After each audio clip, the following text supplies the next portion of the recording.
my name is Nina, and today I am reading Chapter 16 from Uncle Tom's Cabin, Tom's Mistress and Her Opinions.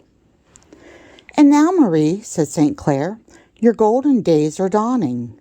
Here's our practical, businesslike New England cousin who will take the whole budget of cares off your shoulders and give you time to refresh yourself and grow young and handsome. The ceremony of delivering the keys had better come off forthwith." This remark was made at the breakfast table, a few mornings after Miss Ophelia had arrived. "I'm sure she's welcome," said Marie, leaning her head languidly on her hand.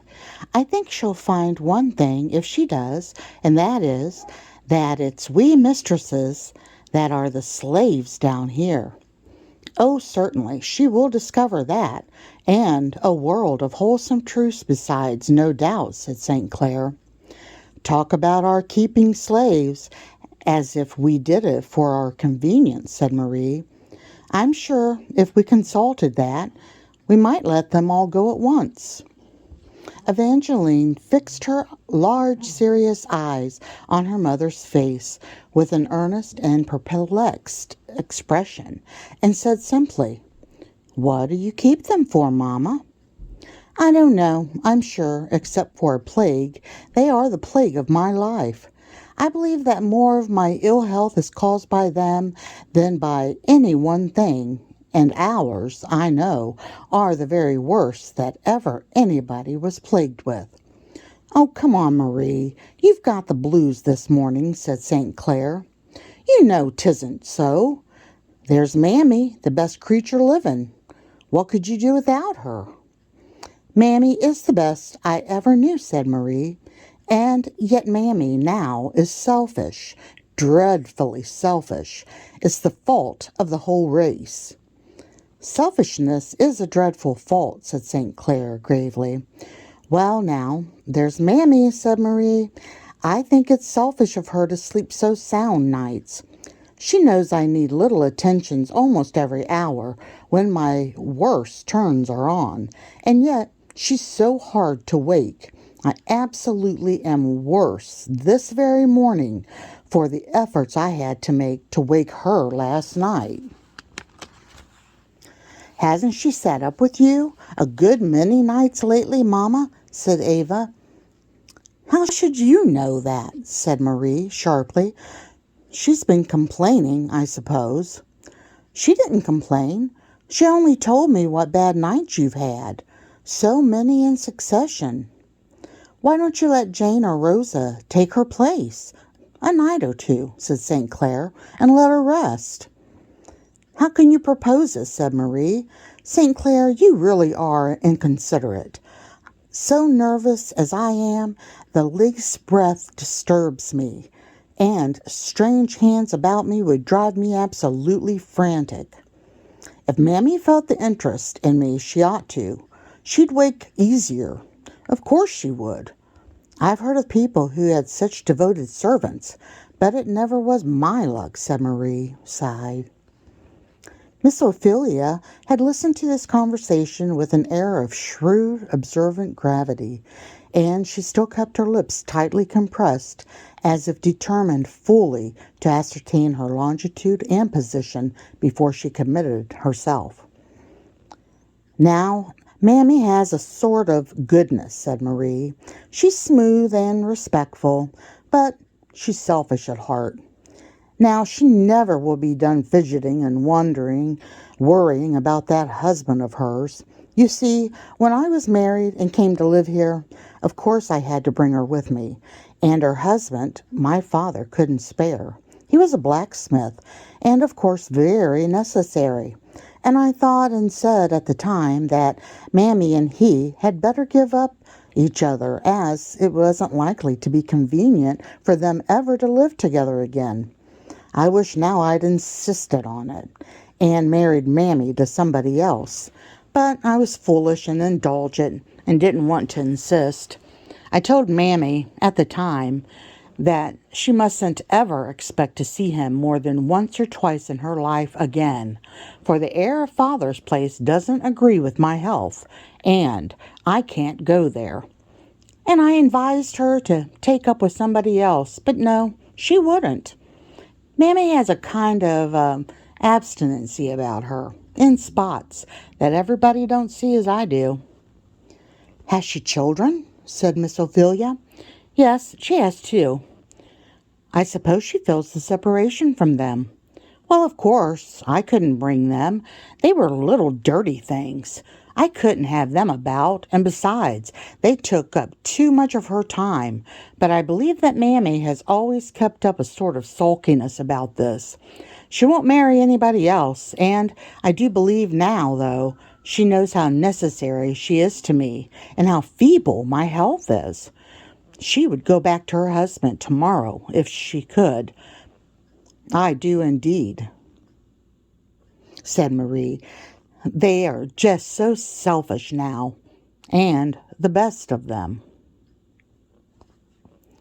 It's distressing to reflect upon, said St. Clair dryly.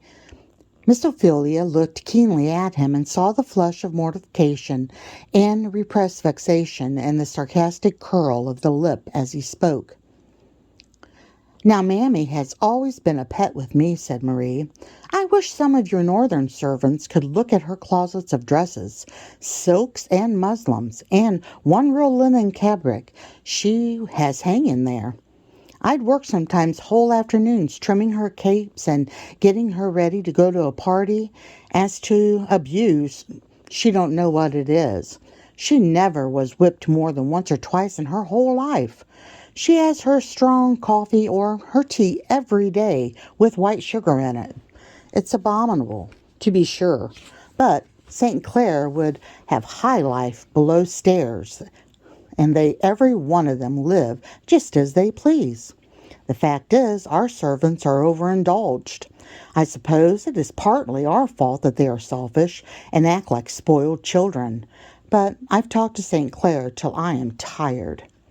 And I too, said St. Clair, taking up the morning paper. Ava, the beautiful Ava, had stood listening to her mother with that expression of deep and mystic earnestness which was peculiar to her.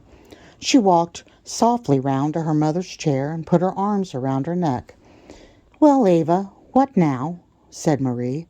Mamma, couldn't I take care of you one night? Just one?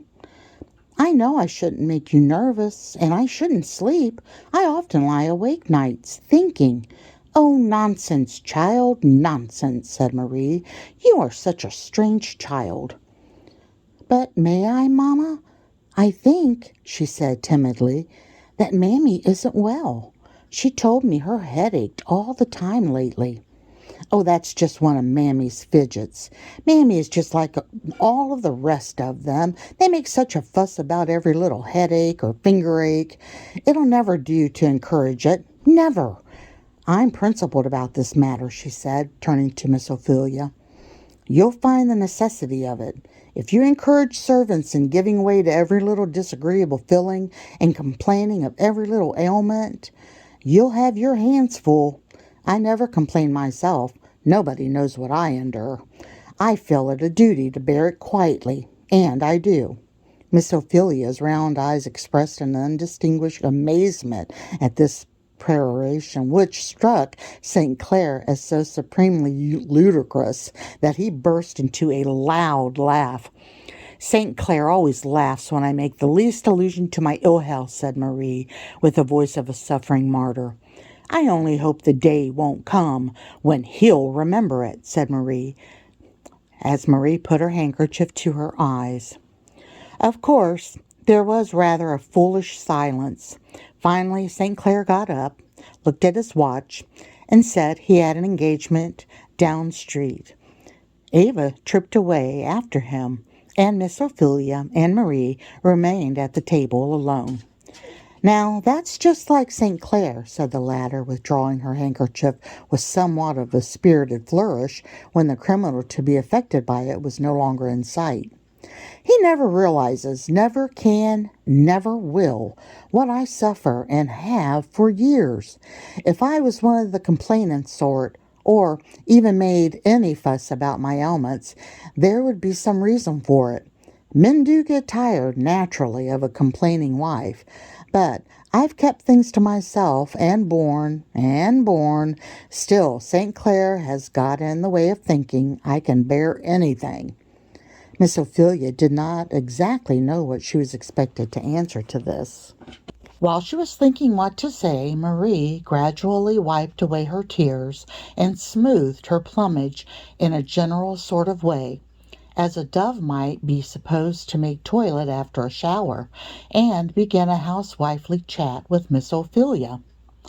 Concerning cupboards, closets, linen presses, storerooms, and other matters of which the latter was, by common understanding, to assume the direction, giving her so many cautious directions and charges that a head less systematic and businesslike than Miss Ophelia's would have been utterly dizzied and confounded. "And now," said Marie, "I believe I told you everything, so that when my next sick turn comes on, you'll be able to go forward entirely without consulting me. Only about Ava, she requires watching." "She seems to be a good child, very," said Miss Ophelia. "I never saw a better child." "Ava's peculiar," said her mother. "Very. There are things about her daughter so singular. She isn't like me, now." "In particular," said Marie, sighed, as if this was a truly melancholy consideration. Miss Ophelia, in her own heart, said, "I hope she isn't," but had prudence enough to keep it down. "Ava always the disposed to be with servants, and I think that well enough with some children. Now, I always played with father's little negroes. It never did me any harm. But Ava, somehow, always seems to put herself on an equality with every creature that comes near her. It's a strange thing about the child. I never have been able to break her of it. St. Clair, I believe, encouraged her at it. The fact is, St. Clair indulges every creature under his roof but his own wife." Again, Miss Ophelia sat in blank silence. "Now, there's no way with servants," said Marie, "but to put them down and keep them down. It was always natural to me from a child. Ava is enough to spoil the whole houseful. What will she do when she comes to keep house herself? I'm sure I don't know. I hold to being kind to servants. I always am. But you must make 'em know their place. Ava never does. There's no getting into the child's head the first beginning of the idea what a servant's place is. You heard her offering to take care of me nights, to let Mammy sleep. That's just a specimen of the way the child would be doing all the time, if she was left to herself." "Why," said Miss Ophelia bluntly, "I suppose you think your servants are human creatures and ought to have some rest when they are tired." "Certainly, of course. I'm very particular in letting them have everything that comes convenient. Anything that doesn't put one at all out of the way, you know. Mammy can make up her sleep, some time or other. There's no difficulty about that. She's the sleepiest concern that I ever saw. Sewing, standing, or sitting, that creature will go to sleep and sleep anywhere and everywhere. No danger but Mammy gets sleep enough. But this treating servants as if they are exotic flowers or china vases is really ridiculous," said Marie, as she plunged lutely through the depths of a voluminous, pillowy lounge, and drew towards her an elegant cut-glass vinaigrette. "You see," she continued, in a faint and ladylike voice, "like the last dying breath of an Arabian jasmine, or something equally ethereal. You see, Cousin Ophelia, I don't often speak of myself. It isn't my habit. 'Tisn't agreeable to me. In fact, I haven't strength to do it. But there are points where St. Clair and I differ. St. Clair never understood me. never appreciated me. I think it lies at the root of all my ill health. St. Clair means well, I am bound to believe, but men are constitutionally selfish and inconsiderate to women. That, at least, is my impression. Miss Ophelia, who had not a small share of any genuine New England caution, and a very particular horror of being drawn into family difficulties, now began to foresee something of this kind impending, so, composing her face into a grim neutrality, and drawing out of her pocket about 1.25 yards of stocking, which she kept as a specific against what Dr. Watts asserts to be a personal habit of Satan when people have idle hands, she proceeded to knit most energetically, shutting her lips together in a way that said, as plain as words could, "You needn't try to make me speak. I don't want anything to do with your affairs." In fact, she looked about sympathizing as a stone lion. But Marie didn't care for that. She had got somebody to talk to, and she felt it her duty to talk, and that was enough. And reinforcing herself by smelling again at her vinaigrette, she went on. "You see, I brought my own property and servants into the connection when I married St. Clair, and I am legally entitled to manage them on my own. St. Clair had his fortune and his servants, and I'm well enough content he should manage them his way, but St. Clair will be interfering. He has wild, extravagant notions about things, particularly about the treatment of servants. He really does act as if he set his servants before me, and before himself, too, for he lets them make him all sorts of trouble, and never lifts a finger. Now, about some things, St. Clair is really frightful. He frightens me, good-natured as he looks in general.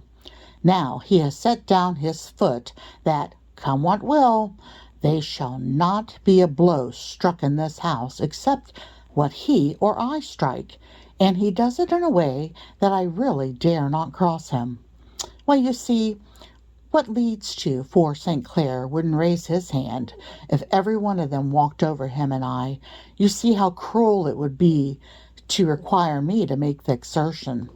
Now, you know these servants are nothing but grown-up children." "I don't know anything about that, and I thank the Lord I don't," said Miss Ophelia shortly. "Well, but you will have to know something, and know it to your cost if you stay here. You don't know what a provoking, stupid, careless, unreasonable, childish, ungrateful set of wretches they are." Marie seemed wonderfully supported always when she got upon this topic, and she now opened her eyes and seemed quiet to forget her languor. "You don't know, and you can't, the daily, hourly trials that beset a housekeeper from them, everywhere and every way. But it's no use to complain to St. Clair. He talks the strangest stuff. He says we have made them what they are, and ought to bear with them. He says their faults are all owing to us, and that it would be cruel to make the fault and punish it too. He says we shouldn't do any better in their place, just as if one could reason from them to us, you know." "Don't you believe that the Lord made them of one blood with us?" said Miss Ophelia shortly. "No, indeed, not I. A pretty story, truly. They are a dreaded race." "Don't you think they've got immortal souls?" said Miss Ophelia with increasing indignation. "Oh, well," said Marie, yawning, "that, of course, nobody doubts that. But as to putting them on of equality with us, you know, as if we could be compared, why, it's impossible. Now, St. Clair really has talked to me as if keeping Mammy from her husband was like keeping me from mine. There's no comparing in this way. Mammy couldn't have the feelings that I should. It's a different thing altogether. Of course it is. And yet St. Clair pretends not to see it.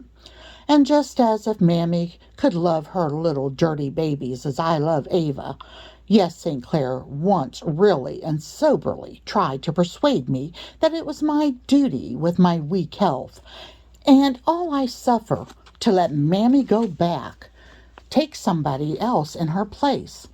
That was a little too much for me to bear. I don't often show my feelings. I make it a principle to endure everything in silence. It's a wife's hard lot, and I bear it. But I did break out that time, so that he was never alluded to the subject since. But I know by his looks, and the little things he says, that he thinks so as much as ever, and it's so trying, so provoking. Miss Ophelia looked very much as if she was afraid she should say something, but she rattled away with her needles in a way that had volumes of meaning in it, if Marie could only have understood it. So you see, she continued, what you've got to manage a household without any rule, where servants have it all their way. Do what they please and have what they please, except so far as I, with my feeble health, have kept up government. I keep my cowhide about, and sometimes I do lay it on, but the exertion is always too much for me. If St. Clair could only have this thing done as others do. And how's that? Why, send them to the calaboose with some of the other places to be flogged. That's the only way. If I wasn't such a poor, feeble piece, I believe I should manage with twice the energy that St. Clair does. And how does St. Clair contrive to manage? Said Miss Ophelia. You say he never strikes a blow. Well, men have a more commanding way, you know. It's easier for them. Besides, if you ever looked full in his eye, it's peculiar, that eye. And if he speaks decidedly, there's a kind of flash. I'm afraid of it myself, and the servants know they must mind. I couldn't do as much by a regular storm and scolding as St. Clair can by one turn of his eye. If once he is in earnest, oh, there's no trouble about St. Clair. That's the reason he's no more feeling for me. But you'll find, when you come to manage, that there's no getting along without severity. They are so bad, so deceitful, so lazy. The old tune, said St. Clair, sauntering in. What an awful account these wicked creatures will have to settle at last, especially for being lazy. You see, cousin, he said, as he stretched himself at full length on a lounge opposite to Marie, it's wholly inexcusable in them, in the light of the example that Marie and I set them, this laziness. Come now, St. Clair, you are too bad, said Marie. Am I now? Why, I thought I was talking good, quite remarkably for me. I try to enforce your remarks, Marie. Always. You know you meant no such thing, St. Clair, said Marie. Oh, I must have been mistaken then. Thank you, my dear, for setting me right. You do really try to be provoking, said Marie.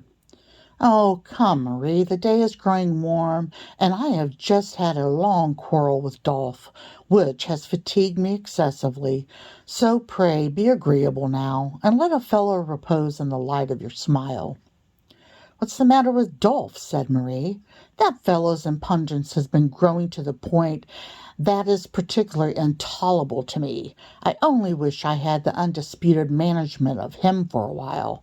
I'd bring him down. What you say, my dear, is marked with your usual acuteness and good sense, said St. Clair.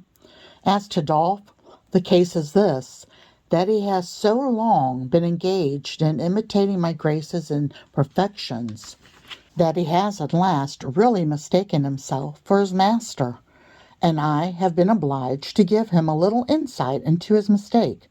How? Said Marie. Why, I was obliged to let him understand explicitly that I preferred to keep some of my clothes for my own personal wearing. Also, I put his magnificence upon an allowance of cologne water, and actually was so cruel as to restrict him to 1 dozen of my cambric handkerchiefs. Dolph was particularly huffy about it, and I had to talk to him like a father to bring him round. "Oh, St. Clair, when will you learn how to treat your servants? It's abominable the way you indulge them," said Marie. "Why, after all, what's the harm of the poor dog's wanting to be like his master? And if I haven't brought him up any better than to find his chief good in cologne and cambric handkerchiefs, why shouldn't I give them to him?" "And why haven't you brought him up better?" said Miss Ophelia, with blunt determination. "Too much trouble. Laziness, cousin, laziness, which ruins more souls than you can shake a stick at. If it weren't for laziness, I should have been a perfect angel myself. I'm inclined to think that laziness is what your old Dr. Bertram up in Vermont used to call the essence of moral evil. It's an awful consideration, certainly." "I think slaveholders have an awful responsibility upon you," said Miss Ophelia. "I wouldn't have it for 1,000 worlds. You ought to educate your slaves and treat them like reasonable creatures, like immoral creatures that you've got to stand before the bar of God with." "That's my mind," said the good lady, breaking suddenly out of the tide of zeal that had been gaining strength in her mind all the morning. "Oh, come now," said St. Clair, getting up quickly. "What do you know about us?" And he sat down to the piano and rattled a lively piece of music. St. Clair had a decided genius for music. His touch was brilliant and firm, and his fingers flew over the keys with a rapid bird-like motion, airy and yet decided.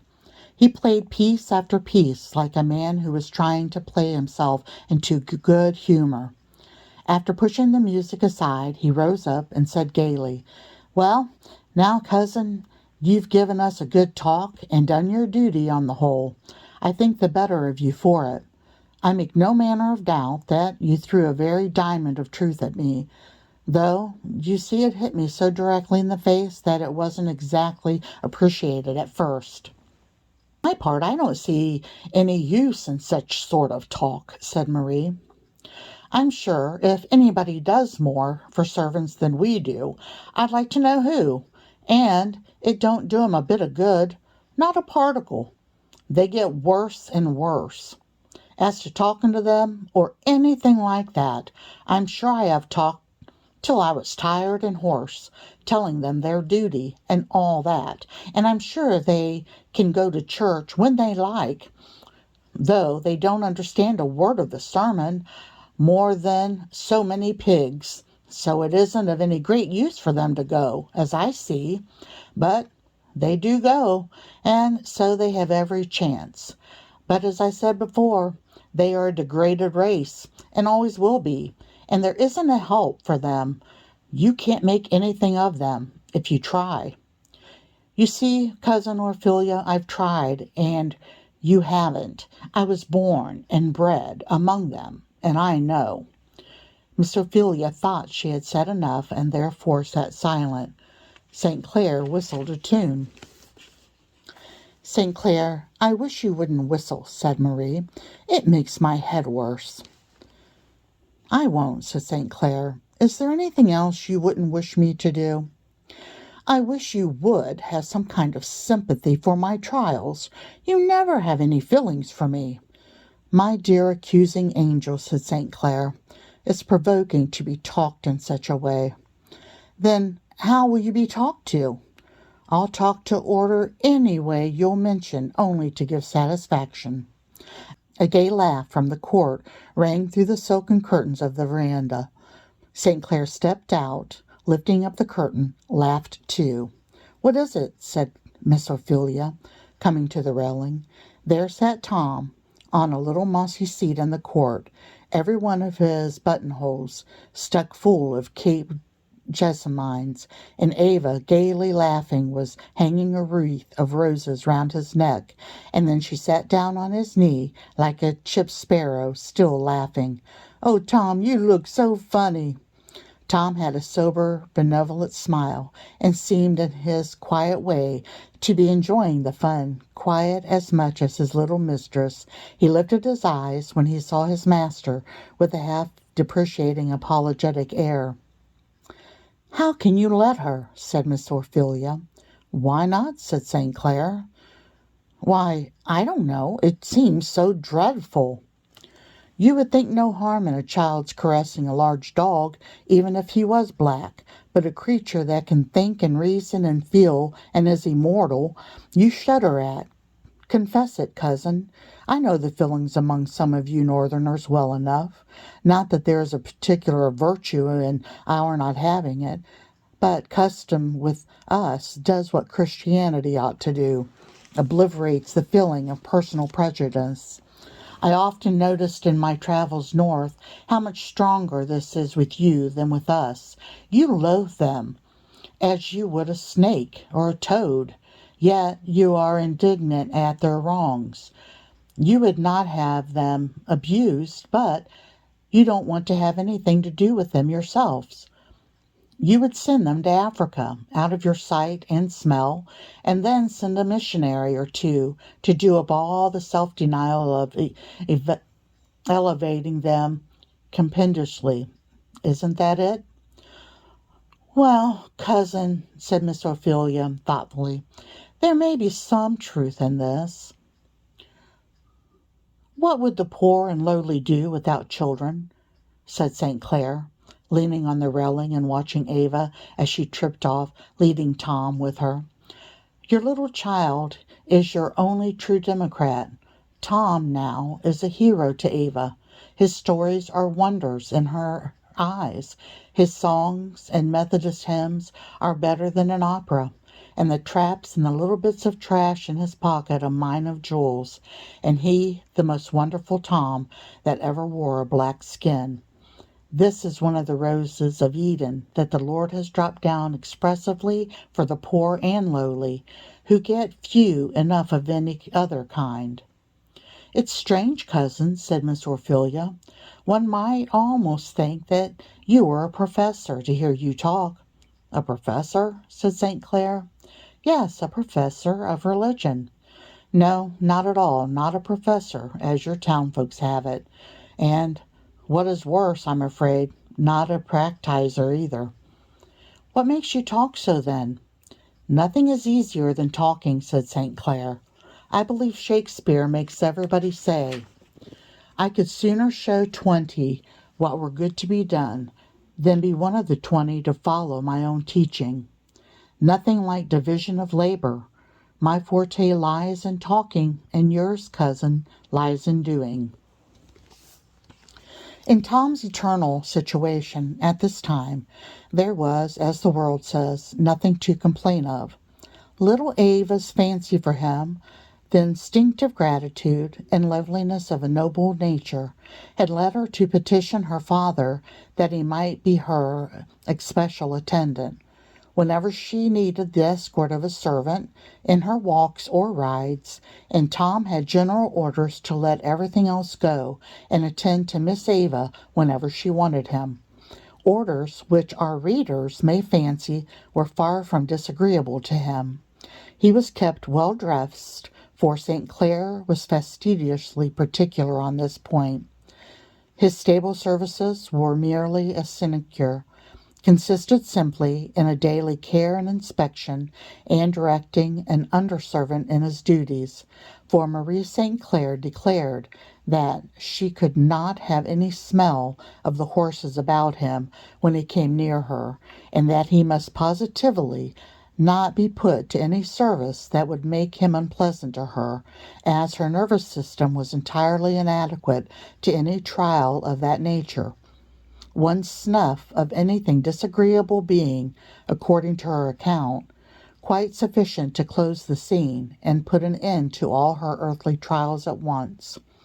Tom, therefore, in his well-brushed broadcloth suit, smooth beaver, glossy boots, faultless wristbands and collar, with his grave, good-natured black face, looked respectable enough to be a bishop or Carthage, as men of his color were in other ages. Then, too, he was in a beautiful place, consideration to which his sensitive race are never indifferent.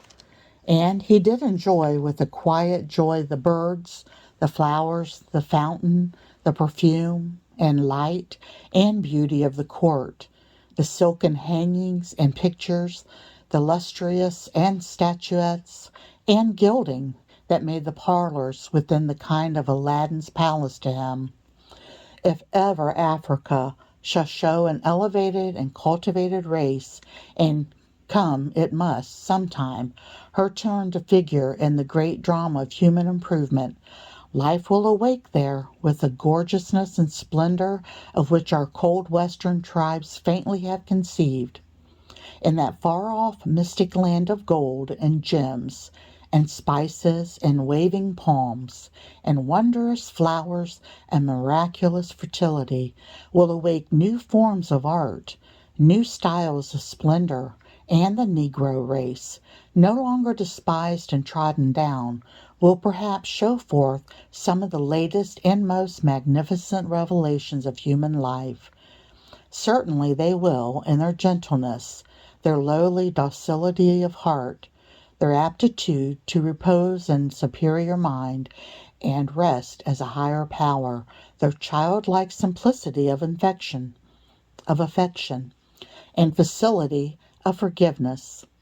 In all these they will exhibit the highest form of the peculiarly Christian life, and perhaps as God chasteneth whom he loveth, he hath chosen poor Africa in the furnace of affliction, to make her the highest and noblest in that kingdom, which he will set up when every other kingdom has been tried and failed, for the first shall be last, and the last first.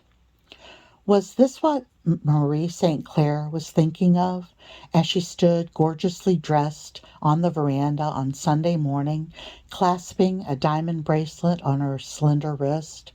Most likely it was, or if it wasn't that, it was something else, for Marie patronized good things, and she was going now in full force, diamonds, silk and lace and jewels, and all to a fashionable church, to be very religious. Marie always made a point to be very pious on Sundays. There she stood, so slender, so elegant, so airy and indulging in all of her motions, her lace scarf enveloping her like a mist. She looked a graceful creature, and she felt very good and very elegant indeed. Miss Ophelia stood at her side, a perfect contrast. It was not that she had not as handsome a silk dress and shawl, and as fine a pocket handkerchief, but stiffness and squareness and bolt uprightness enveloped her with an indignant yet appreciable a presence, as did grace her elegant neighbor. Not the grace of God, however. This is quite another thing. "Where's Ava?" said Marie. The child stopped on the stairs to say something to Mammy. And what was Ava saying to Mammy on the stairs? Listen, reader, and you will hear, though Marie does not. "Dear Mammy, I know your head is aching dreadfully." "Lord bless you, Miss Ava, my head aches lately. You don't need to worry." "Well, I'm glad you're going out, and here," and the little girl threw her arms around her. "Mammy, you shall take my vinaigrette." "What? Your beautiful gold thing there, with them diamonds? Lor, miss, 'twouldn't be proper, no ways." "Why not? You need it, and I don't. Mamma always uses it for headache, and it'll make you feel better. No, you take it. To please me. Now."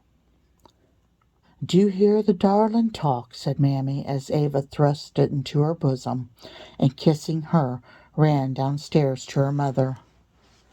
"What were you stopping for?" "I was just stopping to give Mammy my vinaigrette to take to church with her." "Ava!" said Marie.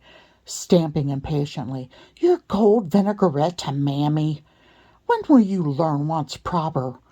Go right and take it back this moment. Ava looked downcast and aggrieved and turned slowly. I say, Marie, let the child alone. She shall do as she pleases, said St. Clair. St. Clair, how will she ever get along in the world? Said Marie. The Lord knows, said St. Clair, but she'll get along in heaven better than you or I. Oh, Papa, don't, said Ava, softly touching his elbow. It troubles Mother.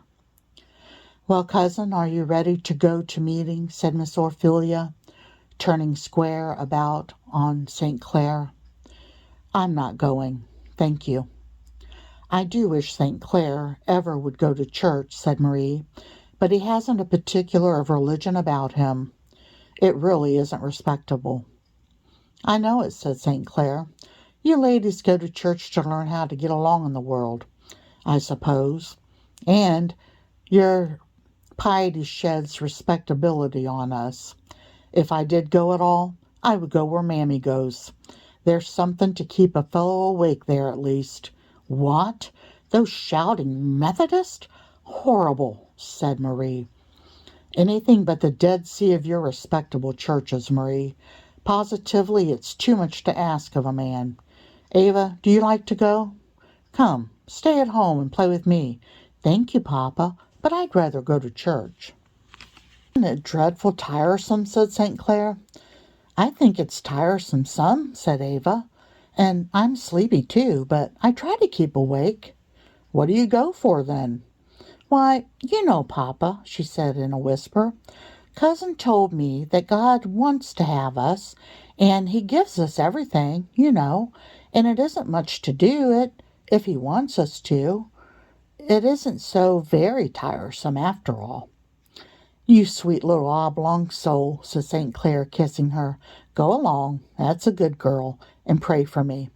Certainly, I always do, said the child, as she sprang after her mother into the carriage. St. Clair stood on the steps, kissed his hand to her as the carriage drove away. Large tears were in his eyes.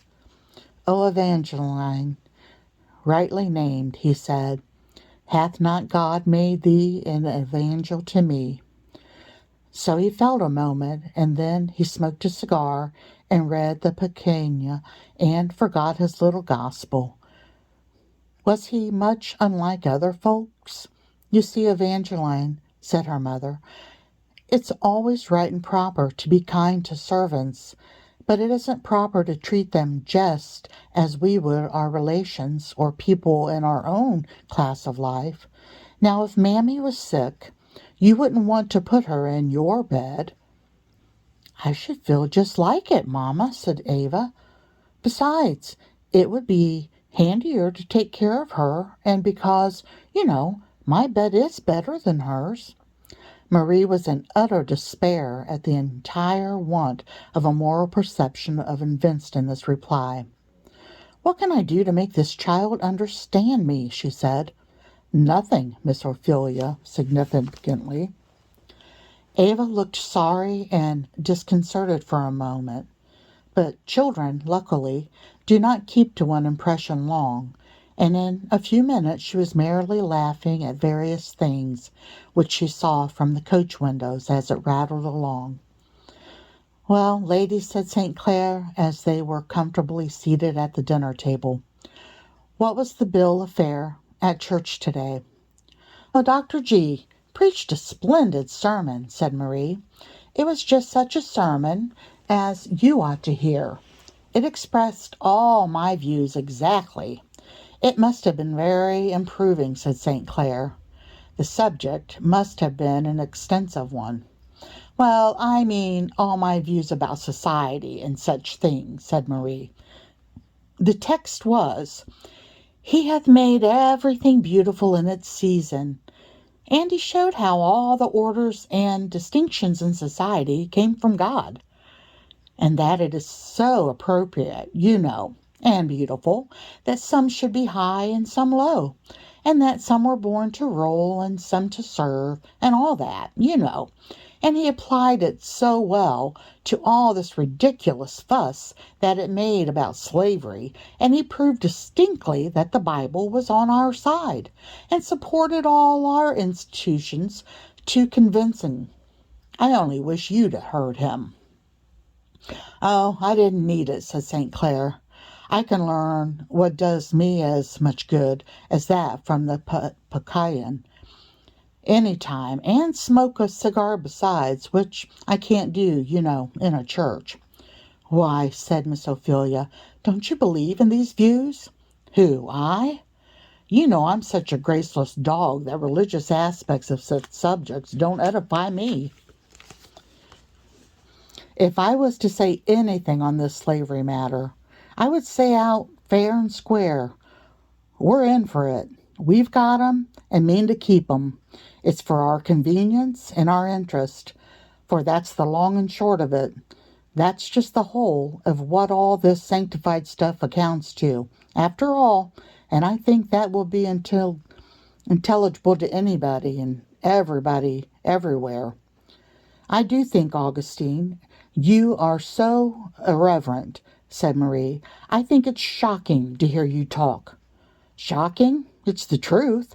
This religious talk on such matters, why, don't they carry it a little further and show the beauty in its season of a fellow taking a glass too much and sitting a little too late over his cards and various arrangements of that sort, which are pretty frequent among us young men?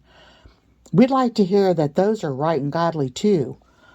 Well, said Miss Ophelia, do you think slavery right or wrong? I'm not going to have any of your horrid New England directness, cousin, said St. Clair gaily. If I answer that question, I know you'll be at me with half a dozen others, each one harder than the last, and I'm not going to define my position. I am one of the sort that lives by throwing stones at other people's glass houses, but I never mean to put up one for them to stone. That's just the way he's always talking, said Marie. You can't get any satisfaction out of him.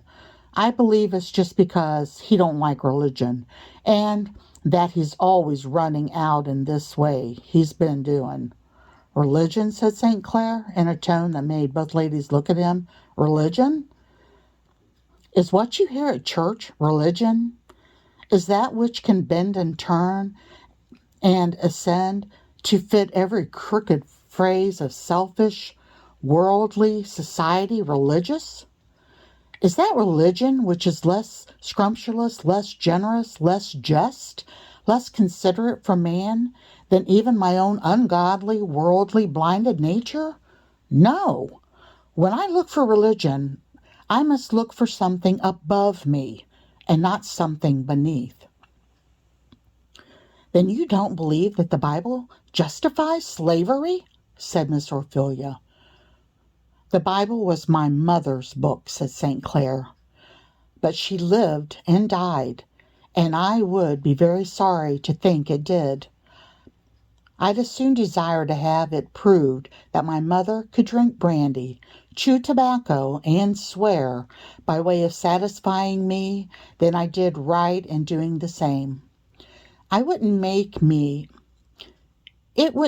me at all more satisfied with these things in myself, and it would take from me the comfort of respecting her.